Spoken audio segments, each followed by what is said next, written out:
Hi friends, Ayyanar துணை serial இனி வரப்போகிற எபிசோட்ஸ்க்கான ப்ரோமோ தான் இந்த வீடியோவில் பார்க்க போகிறோம். அங்கே ஃப்ரெண்ட்ஸ் பார்க்கலாம். வானதி பாண்டியன் ஃபோன் எடுக்கல அப்படின்ன உடனே வீட்டுக்கே டேரெக்டாக வந்துட்டாங்க. உங்ககிட்ட கொஞ்சம் தனியாக பேசணும் அப்படின்னு சொல்லிட்டு இருக்காங்க. எதுவாக இருந்தாலும் இங்கேயே சொல்லு அப்படின்னு பாண்டி சொல்கிறாரு. அப்போ சேரன் சொல்கிறாரு, டே அந்த பொண்ணு தான் தனியாக பார்த்து பேசணும்னு சொல்லுதில்ல, போய் பேசிட்டு வா அப்படின்னு சொல்லவும் சரிண்ணா அப்படின்னு சொல்லிட்டு 2 பேரும் பின் சைடு போய் பேசிட்டு இருக்காங்க. என்னாச்சு வானதி, என்ன விஷயம் அப்படின்னு, நீ ஏன் பாண்டி ஃபோனே எடுக்க மாட்டேன்ற அப்படின்னு. பின்ன நீ எப்போ பார்த்தாலும் என் கூட சண்டை போட்டுகிட்டே இருந்தா நான் எப்படி உங்ககிட்ட ஃபோனு அட்டன் பண்ணி பேசுவேன் அப்படின்னு சொல்லிட்டு இருக்காரு. நான் எதனால சண்டை போட்டேன், நீ எப்படி பேசின, என் அம்மா அப்பா உன்னை பற்றி புகழ்ந்து பேசுகிறாங்கன்னு சொல்லும்போது நான் உன்னை கல்யாணம் பண்ணிக்கிட்டு வந்தா அடுத்து நான் உனக்கு தொல்லையாக இருப்பேன்னு நீ சொல்லிட்டு இருக்கல. இங்கே பார் பாண்டி, நான் உனக்காக தான் என் அம்மா அப்பா கிட்ட அந்த அளவுக்கு நான் சண்டை போட்டுட்டு இருக்கேன். உன்னை நான் கல்யாணம் பண்ணிக்கிட்டேன் அப்படின்னா அதுக்கப்புறம் நான் ஏன் சண்டை போட போகிறேன், பிடிவாதமாக இருக்க போகிறேன், எப்பயுமே நான் தான் உன் கூடவே இருப்பேனே, அதுக்கப்புறம் நான் ஜாலியாக தானே இருப்பேன், நம்ம 2 பேரும் நம்ம இஷ்டப்படி சந்தோஷமாக வாழலாம், இது ஏன் உனக்கு புரிய மாட்டேங்குது அப்படின்னு சொல்லவும் சரி விடு, அதுக்காகவே இந்த ராத்திரியில் இவ்வளோ நேரத்துக்கு என்னை பார்க்க வந்தேன் அப்படின்னு சொல்லிட்டு இருக்காங்க பாண்டி. ஆமாம், பின்ன உன்னை பார்க்கணுன்னா நான் எந்த நேரம்னாலையும் கிளம்பி வருவேன், ஏன் நான் வரக்கூடாதா, இந்த வீட்டுக்கு நான் வரப்போகிற மருமக தானே அப்படின்னு எல்லாம் வந்து வானதி பேசிட்டு இருக்கவும் நல்லா தான் பேசுற அப்படின்னு சொல்லிட்டு பாண்டியும் வானத்தையும் பேசிட்டு இருக்காங்க. சரிவா, ரொம்ப நேரம் இங்கே நின்று பேசிகிட்டு இருந்தா அண்ணன் என்னமோ எதுன்னு பயந்துடும், உள்ளே போகலாம் அப்படின்னு. இப்போ கூட உன் அண்ணனுக்காக தானே பயப்படுறான் அப்படின்னு. ஏய் புரிஞ்சுக்க வானதி, நைட்டு 9 மணி ஆகுது, தனியாக வந்து பேசிகிட்டு இருக்கோம், வீட்டில் அப்பா இருக்காரு, பல்லவன் இருக்கான், சோழன் இருக்கான், ஆல்ரெடி சோழன் வேற ஏதோ கோவத்தில் இருக்கான், அப்புறம் அவன் ஒன்று கிடக்க ஒன்று பேசுவான், தேவையில்லாத எதுக்கு பிரச்சனை, நம்ம கடையில் தானே எப்பயுமே பேசிப்போம், நம்ம வழக்கம் போல் கடையிலே பேசிக்கலாம் அப்படின்னு சொல்கிறாங்க. ஆமாம் ஆமாம், நான் உன் கூட தனியாக பேசுனாலே உன் அண்ணனுக்கு சரியான காண்டு, அன்றைக்கி கடையில் நம்ம 2 பேரும் பேசிகிட்டு இருந்தப்போவே நந்தி மாதிரி குறுக்க வந்துடுச்சு, இப்போயும் அவர் தான் தடையா இருக்காரு, சரிவா நம்ம போலாம். சரி பாண்டி, ஆனால் நான் உடனே போக மாட்டேன், கொஞ்ச நேரம் உங்ககிட்ட உட்காந்து பேசிட்டு போகிறேனே அப்படின்னு சொல்லிட்டு இருக்காங்க. இல்லை நீ டைம் ஆகிடுச்சு கிளம்பு வா அப்படின்னு பேசிட்டு கூட்டிகிட்டு வரவும் சேரன் வந்து வானதி வந்திருக்காங்க அப்படின்னு அடுத்த நிமிஷமே வந்து காஃபி போட்டு வந்து கொடுக்குறாங்க. அப்போது என்னண்ணா இது அப்படின்னு கேட்கவும், டே வானதிக்கிடா காஃபி அப்படின்னு, வா வானதி உட்கார காஃபி குடிச்சிட்டு போவ அப்படின்னு சொல்லவும், ஆனால் இல்லைண்ணா அவளுக்கு டைம் ஆகுது, அவள் போட்டோம் அப்படின்னு சொல்கிறாங்க. இல்லை வீட்டுக்கு வந்த பிள்ளை எப்படிடா அனுப்புறது, டீ குடிக்கட்டும் இருடா, நான் இப்போ தானே டீ போட்டிருக்கேன் அப்படின்னு சொல்லிட்டு சேரன் சொல்லவும், பாரு அண்ணன் கரெக்டாக தான் சொல்கிறாரு, நீ என்னை தொடுத்ததுலேயே இருக்க பாண்டி அப்படின்னு சொல்லிட்டு கொடுங்க நீங்கள் அப்படின்னு சொல்லிட்டு டீ குடிக்கிறாங்க. எனக்கு அந்த டீ காஃபி ஸ்நாக்ஸ் இதெல்லாம் ரொம்ப பிடிக்கும் அப்படின்னு சொல்லிட்டு இருக்காங்க. ஆமாம் அது தவிர உனக்கு வேறு என்ன வேலை அப்படின்னு சோழன் கலாச்சிட்டு இருக்கவும், டேய் சோழா நீ கொஞ்சம் நேரம் அமைதியாக இருடா வானதி போகிற வரைக்கும் அப்படின்னு சேரன் சொல்கிறாரு. அதுக்கப்புறமா வானதியுமே உட்காந்து காஃபி குடிச்சிட்டு பேசிகிட்டு இருக்காங்க. அப்போ தான் கரெக்டாக நிலா வந்து ஆஃபீஸ்லேருந்து ராகவ் அவர்கிட்ட அவங்கக்கிட்ட நடந்துக்கின விதத்தை நினச்சி பார்த்துக்கிட்டே வீட்டுக்கு வராங்க. வீட்டுக்கு வந்து பார்த்தா எல்லாருமே நின்றுட்டு இருக்காங்க. வானதி இருக்கிறத கவனிக்கிறது கூட கிடையாதுன்னெல்லாம் நேராக வந்த உடனே அவங்க பாட்டுக்கு எதையோ யோசிச்சுட்டு உள்ளே போகவும் நடேசன் வெளியே உட்காந்துட்டு யோசிச்சு பார்க்குறாரு. என்னது இது, இப்போ பாட்டுக்கு வரா, இன்னைக்கு எப்பயுமே ஆஃபீஸ்லேருந்து வந்தால் நம்மக்கிட்ட ஏதாச்சும் வம்பிழுத்துட்டே போவா, இன்னைக்கு சைலண்ட்டாக போகிறா, என்னாச்சு ஏதாச்சும் பிரச்சனையாக இருக்குமா, ஆளே ஒரு மார்க்கமாக இருக்காளே அப்படின்னு நிலாவை பார்த்து நடேசன் நினச்சிட்டு இருக்காரு.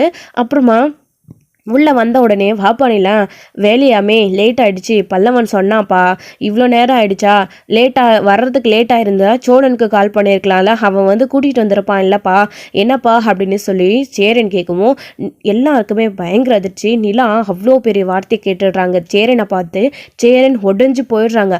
உங்களுக்கு அறிவு இருக்கா, உங்களுக்கு கொஞ்சமாச்சும் அறிவு இருக்கா, உங்களால் இன்னைக்கு நான் எவ்வளோ அசிங்கப்பட்டு நின்ன தெரியுமா அப்படின்னு கேட்கவும் எல்லாருமே ஷாக்காகி எந்திரிச்சு நிற்கிறாங்க. முக்கியமாக சோழன், ஏங்க என்னாச்சு, ஏன் இப்போ அண்ணனை திட்டிகிட்டு இருக்கீங்க அப்படின்னு சொல்லி கேட்கவும், பின்ன இவர் பண்ணி வச்சிருக்கிற வேலைக்கு இவர்கிட்ட எப்படி பேசுறதா, இவர் மேலே அந்த மரியாதையே எனக்கு சுத்தமாக போயிடுச்சு, அண்ணான்னு வாய் நிறைய கூப்பிட்டு இருந்தேன், எவ்வளோ சந்தோஷமாக இவர் கூட நான் பேசிகிட்டு இருந்தேன், ஆனால் அதுக்கு இவர் எனக்கு தகுந்த ஒரு நல்ல பதிலடியை கொடுத்துட்டாரு அப்படின்னு சொல்லிட்டு நிலா சொல்லவும் நடேசன் கூட வெளியிலேருந்து அதிர்ச்சியாகி, என்னடா இது எங்கேயோ போய் ஏற அத்தா மாறி அத்தா அப்படின்ற மாதிரி என் மேலே வர கோவம் இன்னைக்கு சேரன் மேலே வந்துடுச்சா, எப்பயும் போல் பாசம் வளர பொழிஞ்சுப்பாங்க, நம்ம கிட்ட தான் கடுப்பேற்றிக்கிட்டே இருப்பா, ஆனால் இப்போ என்ன சேரன் கிட்ட போய் சண்டை போட்டுட்ருக்கா அப்படின்னு சொல்லிட்டு நடேசன் யோசிச்சு பார்த்துட்டு உள்ளே வராரு.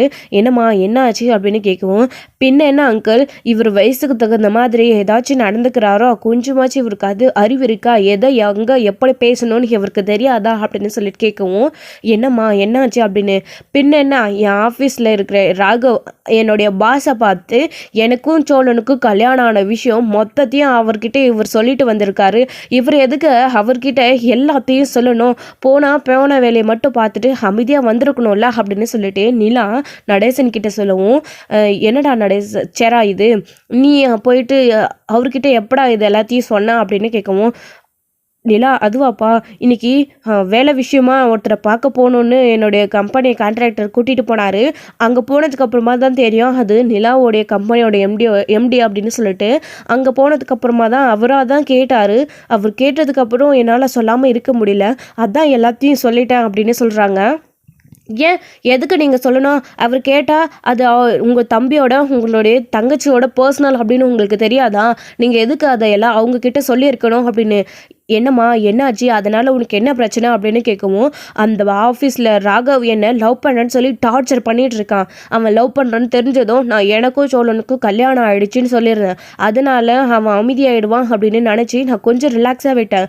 ஆனால் அதுக்குள்ளே அண்ணன் வந்து எல்லாத்தையும் அவர்கிட்ட சொன்னதுனால மொத்தமாக என்னுடைய எல்லாமே கொலாப்ஸ் ஆகிடுச்சு. அந்த ராகவ் உனக்கு கல்யாணம் ஆகிருந்தாலையும் பரவாயில்ல, நான் உன்னை கல்யாணம் பண்ணிக்கிறேன், நீ அவனை தூக்கி போட்டுட்டு என்னை கல்யாணம் பண்ணிக்கோ அப்படின்னு ஆஃபீஸில் சரியான டார்ச்சர் பண்ணுறான், கையெல்லாம் பிடிச்சி இழுக்கிறான், எனக்கு எப்படி இருந்துச்சு தெரியுமா அப்படின்னு சொல்லிட்டு நீலா சொல்லவும் எல்லாருமே பயங்கர ஷாக்கு, அப்படி அதிர்ச்சி ஆக்குறாங்க. அப்போ நடேசன் கேட்குறாரு, என்னம்மா அவன் உண்மையை தானே சொல்லியிருக்கான், அதுக்கு ஏன் இவ்வளோ கோவப்படுற, உண்மை தெரிஞ்சதுக்கப்புறமும் உன் பாஸ் உங்ககிட்ட அப்படி பேசுகிறான் அப்படின்னா இங்கே பாருங்கள், எப்படி வேணாலும் நடந்திருக்கட்டும், சோழன் எனக்கு பிடிக்கலனா கூட நான் ஒரு டிவோர்ஸ் தான் பண்ண போகிறோம், டிவோர்ஸ் பண்ணாலே உங்களை நான் கல்யாணம் பண்ணிக்கணும்னு என்ன அவசியம், உங்களை எனக்கு பிடிக்கல ராகவ், நீங்கள் வேணால் என்னை லவ் பண்ணலாம், ஆனால் நான் உங்களை லவ் பண்ணலைன்னு சொல்லிட்டு முகத்தில் அடித்த மாதிரி சொல்லிவிட்டு நீ உன் பாட்டுக்கும் வேலையை பார்த்துட்டு வந்துட்டே இருக்க வேண்டியது தானம்மா அப்படின்னு சொல்லவும், என்ன அங்கிள் பேசிகிட்டு இருக்கீங்க, நீங்கள் என்ன பேசிகிட்டு இருக்கீங்க, இவர் எதுக்கு அதெல்லாம் சொல்லணும் அப்படின்னு. ஏம்மா உனக்கு இப்போ அவன் உண்மையெல்லாம் சொன்னது பிரச்சனையா, இல்லை உன் பாஸ் உண்மை தெரிஞ்சதுனால இவனு இப்படி கல்யாணம் பண்ணிக்க சொல்லி லவ் பண்ணன்னு சொல்லி டார்ச்சர் பண்ணுறானே அது உனக்கு பிரச்சனையா அப்படின்னு கேட்கவும், ரெண்டும் தான் அங்கிள் அப்படின்னு சொல்லவும், அப்போ சோழனும் கேட்குறாரு, ஏங்க அவர் சொன்னதில் என்னங்க தப்பு இருக்குது, அவர் சொன்ன மாதிரி தான் நானும் கேட்குறேன், இப்போது நீங்கள் தான் என்ன டிவோர்ஸ் பண்ண போகிறீங்கல்ல, உங்கள் பாஸ் உங்களுக்கு பிடிச்சிருந்தா நீங்கள் அவரே கல்யாணம் பண்ணிக்க வேண்டியதான் அப்படின்னவும், போது நிறுத்துங்க சோழல், இதுக்கு மேலே என்னோட லைஃப் விஷயத்தை பற்றி யாராச்சும் ஏதாச்சும் பேசுனீங்கன்னு வச்சுக்கோ மரியாதை கெட்டுவிடும் அப்படின்னு சொல்லவும்,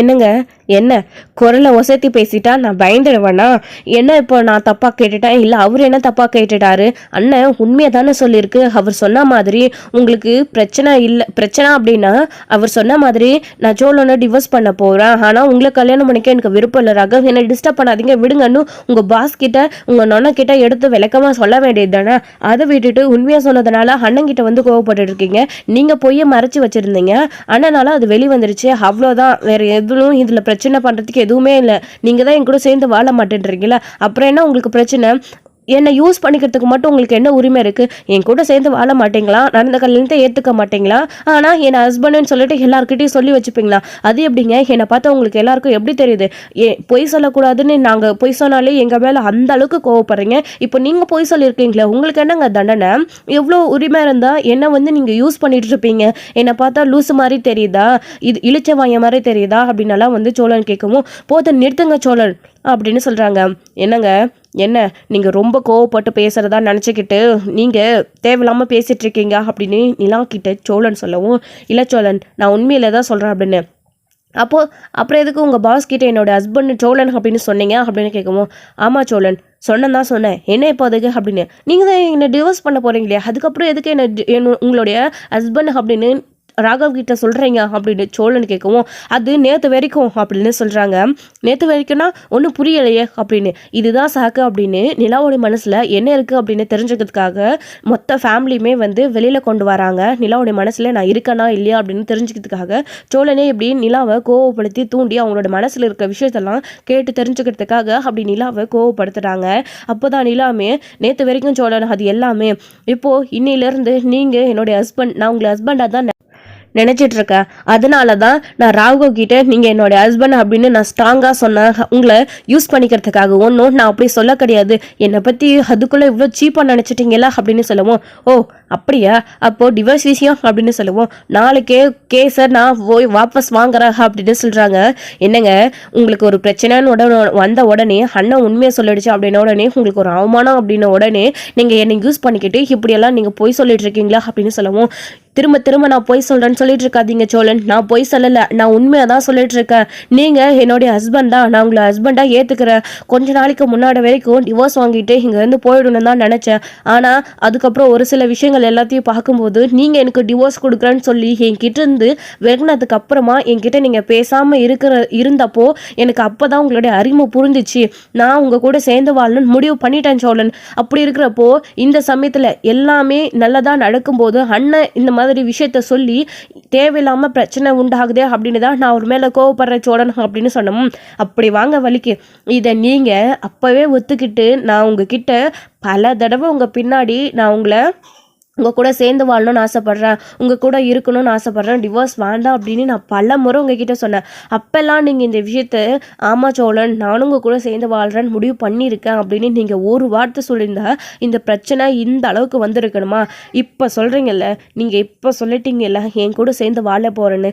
இதுக்கப்புறம் யார் உன்னை எந்த தொந்தரவு பண்ணுறாங்கன்னு நான் பார்க்குறேன். அந்த ராகவ் தான் உங்களுக்கு பிரச்சனை, அதை நாளைக்கு நான் பார்த்துக்கிறேன். அதுக்காக இப்போ தேவையில்லாமல் அண்ணங்கிட்ட நீங்கள் கோவப்படாதீங்க. அண்ணனும் உங்க மேல ரொம்ப மதிப்பும் மரியாதையும் வச்சிருக்கு. நீங்க சட்டுன்னு இப்படி பேசுறதுனால அண்ணனுடைய மனசு பாருங்க எவ்வளவு கஷ்டப்படுது அப்படின்னு சொல்லிட்டு சோழன் சொல்றாரு. நிலாவுக்கு என்ன பேசுதுன்னு தெரியாம சேரனுடைய முகத்தை அப்படியே பார்த்துட்டு நின்றுட்டு இருக்காங்க. அப்போ சேரன், நிலா சாரிப்பா நிலா, இப்படியெல்லாம் நடக்கும்னு நான் எதிர்பார்க்கலாம். உன்னுடைய பாசு உன்கிட்ட இந்த மாதிரி பழகிறாரு அப்படின்ற விஷயம் எனக்கு தெரியாதுப்பா. வேலை விஷயமா போகும்போது ஸோ நிலா ஏன் அப்படி இருக்காங்க, சோழனை அன்னைக்கு கசின்னு சொன்னாங்க, இப்போ சோழன் தான் கூட்டிட்டு போய் பிக்கப் பண்ணுறாரு அப்படின்னு உன்னுடைய பாஸு என் வாயிலிருந்து உண்மையை வர வைக்கிறதுக்காக ஏதோ பேசி என்கிட்ட கேட்டுட்டாரு. அதனால தான் நானுமே உன் பாஸ் உன்கிட்ட க்ளோஸாக இருக்கிறாருன்றதுனால ஏதோ நீ ஆஃபீஸில் வேலை செய்ய ஸ்டாஃப் ஏதோ தெரிஞ்சுக்கணும்னு கேட்குறாரு அப்படின்றதுக்காக நானுமே எல்லாத்தையும் சொல்லிட்டப்பா. அது இந்த அளவுக்கு போய் பிரச்சனையாக முடியும்னு நான் கொஞ்சம் கூட நினச்சி பார்க்கலப்பா நிலா. சாரிப்பா, நான் பண்ணது எவ்வளோ பெரிய தப்புன்னு இப்போ தான் எனக்கு புரியுது, என்னை மன்னிச்சிடுப்பா அப்படின்னு சொல்லுவோம். அண்ணா என்னண்ணே நீ நிலா கிட்ட நீ எதுக்கு நான் மன்னிப்பு கேட்குறோம் அப்படின்னு சொல்லிட்டு பல்லவன் பாண்டியன் எல்லாருமே சேரனுக்காக பேசுகிறாங்க. நடேசன் கூட, சோழா இங்கே பாருடா, உன் அண்ணன் சொன்னதில் தப்பு இல்லைன்னு இப்போ எனக்கு புரியுது அப்படின்னு உடனே நிலா டக்குன்னு நடேசனை திரும்பி பார்க்குறாங்க. என்ன அங்கிள் நீங்களும்மா, நான் இவ்வளோ அசிங்கத்தையே அங்கே ஃபேஸ் பண்ணிட்டு வந்திருக்கேன் அப்படின்னு சொல்லிட்டு இருக்கா. இப்போவும் சேர என்ன பண்ணது சரிதான் அப்படின்னு சொல்கிறீங்களா அப்படின்னு கேட்கவும், ஆமாம்மா அவன் இன்னைக்கு அப்படிப்பட்ட ஒரு விஷயத்த பண்ணதுனால தானே இன்னைக்கு சோழன் உன் மனசில் இருக்கானா இல்லையான்றதை நாங்கள் தெரிஞ்சுக்கிட்டோம். இப்போ தானம்மா எங்களுக்கு எல்லாமே புரியுது நீ சோழங்கூட சேர்ந்து வாழ ஆசைப்படுறேன்னு. இதே தானம்மா நாங்கள் எல்லாருமே உங்ககிட்ட கேட்டுட்டு இருந்தோம். ஆனால் நீ தான் சொல்லாமல் இவ்வளோ நாளாக மனசுக்குள்ளேயே மறைச்சி வச்சுக்கிட்டு இந்த வீட்டை விட்டு போகணும்னு நினச்சிட்டு இருந்த. நீ ஒரு நல்ல பொண்ணுமா, நீ கிடைக்க இந்த வீட்டில் சோழனும் சரி நாங்கள் எல்லாருமே சரி கொடுத்து வச்சிருக்கணும். நீங்கள் 2 பேரும் சேர்ந்து வாழணும் தான் நாங்களும் ஆசைப்படுறோம். அவன் அப்படிப்பட்ட ஒரு விஷயத்த பண்ணதுனால தான் இன்னைக்கு உன் மனசில் என்ன இருக்குது அப்படின்ற விஷயம் வெளியே வந்திருக்கு. அதனால தான் சொல்கிறேன் அவன் சொன்னது சரி அப்படின்னு சொல்லிட்டு சொல்லவும் நிலாவுக்கே என்ன பேசுதுன்னே தெரியல, திக்கு தெண்டாடி போய் நின்றுட்டு இருக்காங்க. இன்னொரு பக்கம் வானதி அவங்க பாண்டிக்கிட்ட, என்ன பாண்டி இங்கே என்ன நடக்குது, என்ன சொல்லிட்டு இருக்காங்க அவங்க அண்ணி அப்படின்னு கேட்கவும், வானதி அது ஒன்றும் இல்லை, நீ முதல்ல கிளம்பு, நான் எதுவாக இருந்தாலே உனக்கு நாளைக்கு கடையில் சொல்கிறேன், லேட் ஆகிடுச்சு நீ கிளம்பு அப்படின்னு சொல்லுவோம். இல்லை பாண்டி அண்ணி எதோ சொல்கிறாங்க அப்படின்னு சொல்லிட்டு, ஆமாடா இருடா எல்லாருக்கும் தெரிஞ்சு போச்சு, எதுக்கு இன்னும் வானதிக்கு மட்டும் தெரியாத இருக்கணும், அவளுக்கும் எல்லாமே தெரியட்டும், அவளும் இந்த வீட்டுக்கு வாழ வரப்போறவு தானே. அப்புறம் அவளுக்கு பின்னாடி இந்த விஷயம் தெரிஞ்சிச்சுன்னா சும்மாவே நீங்கள் 2 பேரும் சண்டை போடுறீங்க, பின்னாடிக்கு இந்த விஷயம் தெரியலன்னு அதுக்கும் உங்ககிட்ட சண்டை போடுவல. ஆமாம்மா எனக்கும் அவளுக்கும் கல்யாணம் நடந்தது சும்மா ஜஸ்ட் ஒரு ஆக்சிடென்ட் தான். நான் ஒன்றும் லவ் பண்ணி அவளை கூட்டிகிட்டு ஓடி அவள் எனக்கோட விருப்பப்பட்டு என்னை கல்யாணம் பண்ணிக்கல, நான் தான் அவளை லவ் பண்ணேன், அவள் என்னை லவ் பண்ணலை. இந்த கல்யாணம் எதிர்ச்சியாக தான் நடந்தது. ஸோ அவளுக்காக அவங்க அப்பா ஒரு மாப்பிள்ளையை பார்த்து ஏற்பாடு பண்ணியிருந்தாரு. அந்த கல்யாணம் பிடிக்காம தான் நிலா என்கிட்ட ஹெல்ப் கேட்டு நானும் அவளுக்கு உதவி பண்ண நாங்கள் 2 பேரும் ஓடி வந்தோம். அந்த சமயத்தில் நாங்கள் லவ்வர்ஸ் அப்படின்னு நினச்சிக்கிட்டு அவங்களுடைய அப்பாவும் எங்களை துரத்திட்டு வந்ததுனால வேறு வழி இல்லாமல் நாங்கள் லவ் பண்ணோன்னு சொல்லிட்டு எங்களுக்கு போலீஸ் ஸ்டேஷனில் கல்யாணத்தை பண்ணி வச்சுட்டாங்க. அதுக்கப்புறம் நிலாவுக்கு என் கூட வாழ இஷ்டம் இல்லை. இந்த வீட்டுக்குள்ளே இருந்து எப்படியாச்சும் என்கிட்ட இருந்து டிவோர்ஸ் வாங்கின்னு போயிடணும் அப்படி தான் நினச்சிட்டு இருந்தாங்க. ஆனால் நான் நடந்த கல்யாணத்தை ஏற்றுக்கிட்டு நிலா கூட சேர்ந்து வாழணும் ஆசைப்பட்டேன். அவள் முடியாது, எனக்கு டிவோர்ஸ் வேணும்னு தான் சொல்லிட்டு இருந்தா. இவ்வளோ நாளும் அதுதான் நடந்துட்டு இருந்துச்சு. நாங்கள் சும்மா பேருக்கு தான் ஹஸ்பண்ட் அண்ட் ஒய்ஃப், போதுமா? இதுதான் எங்களோட லைஃப்பில் நடந்துட்டு இருந்தது. எதுக்கு எல்லாருக்கிட்டையும் இந்த விஷயத்த சொல்லணும் அப்படின்னு தான் நினச்சிட்டு இருந்தோம்.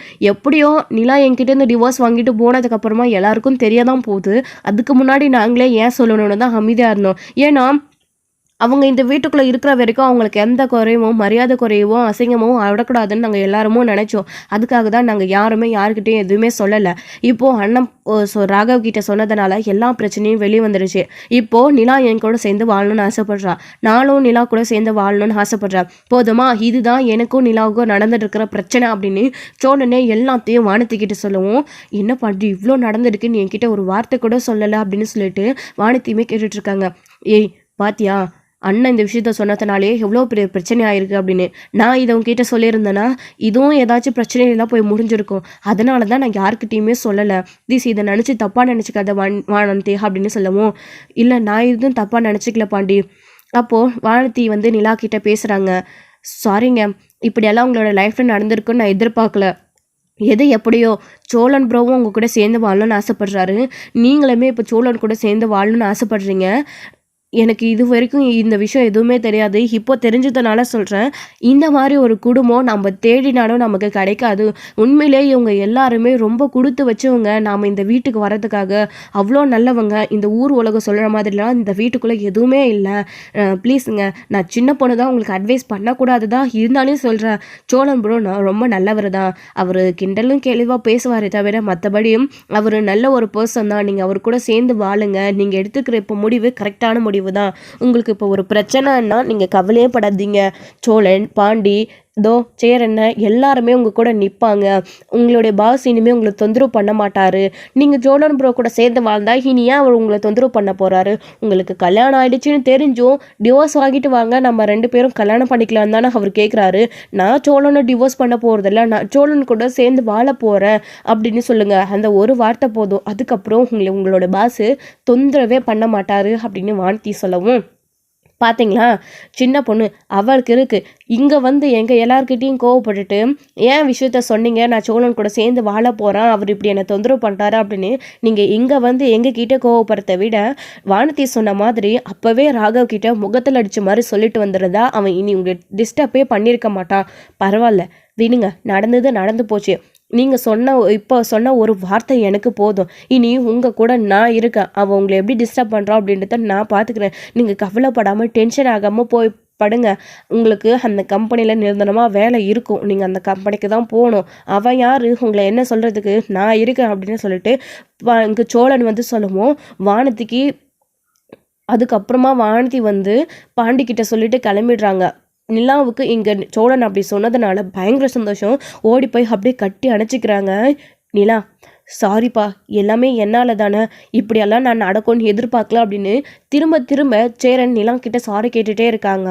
அண்ணன் விடுங்கண்ணே, ஆஃபீஸில் ராகவ் அப்படி பண்ணதுனால அந்த டென்ஷன்லேயே நான் வந்து உங்ககிட்ட கோவப்பட்டுட்டேனே, மன்னிச்சிடுங்கண்ணா அப்படின்னு நிலா சொல்லவும், பரவாயில்லப்பா இருக்கட்டும், என் தங்கச்சி தானே நீ, கோவப்பட உனக்கு உரிமை இருக்குது அப்படின்னு சொன்னதும் சோழன் சேரனை முறைச்சி பார்க்குறாரு. அண்ணே அப்படின்னு, இல்லைப்பா தங்கச்சி இல்லை, நீ சோழனோட ஒய்ஃப் தானேப்பா, இந்த வீட்டு மருமக, நீ கோவப்பட உனக்கு எல்லா உரிமையும் இருக்குப்பா, நான் உனக்கு மாமா தானே அப்படின்னு சேரன் சொன்னதும் அவ்வளோ சந்தோஷம்.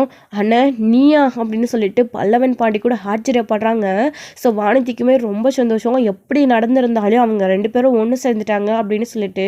ஸோ இதுலேருந்து நான் ஒன்று புரிஞ்சுக்கிட்டேன் பாண்டி, என்ன நடந்தாலும் ஸோ ஒருத்தருக்கு ஒருத்தர் விட்டு கொடுக்கக்கூடாது அப்படின்றத நான் புரிஞ்சுக்கிட்டேன் அப்படின்னு வானதியுமே பாண்டிக்கிட்ட சொல்லிட்டு, சரி நான் லேட் ஆகிடுச்சு கிளம்புறேன் அப்படின்னு சொல்லிட்டு அங்கேருந்து வானதி கிளம்பிடுறாங்க.